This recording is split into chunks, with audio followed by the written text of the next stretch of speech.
రావణాసురుడి దగ్గర ఒక పుష్పక విమానం ఉంటుందని మనందరికీ తెలుసు కదా. ఆ పుష్పక విమానం మీదే సీతాదేవిని అపహరించడానికి వెళ్తాడని మనకు తెలుసు కదా.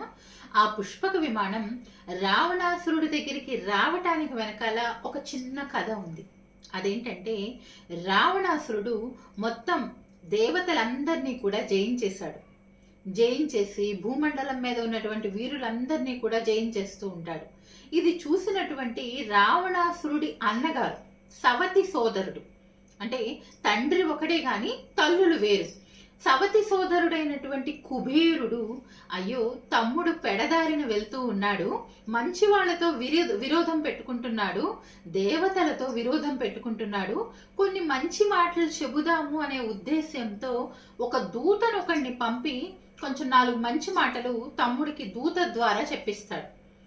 ఆ మాటలు విన్నటువంటి రావణాసురుడు, నాకే నీతులు చెప్తావా అని అన్నగారి మీదకే దండెత్తి వస్తాడు. దండెత్తి వచ్చి అన్నగారిని, అతడి సైన్యాన్నంతటినీ కూడా యుద్ధంలో ఓడించేసి అన్నగారి యొక్క పుష్పక విమానం, కుబేరుడికి తపస్సు ద్వారా వస్తుంది ఆ పుష్పక విమానం, ఆ పుష్పక విమానాన్ని తీసుకువెళ్ళి ఉపయోగించుకుంటాడు. రావణాసురుడు మరణించే వరకు కూడా పుష్పక విమానాన్ని ఉపయోగించుకున్నాడు, అతని దగ్గరే ఉంది. ఆ తర్వాత శ్రీరాముడు ఆ పుష్పక విమానం మీదే అయోధ్యకు వచ్చి తిరిగి కుబేరుడి దగ్గరికి పంపించి వేస్తాడు ఆ పుష్పక విమానాన్ని.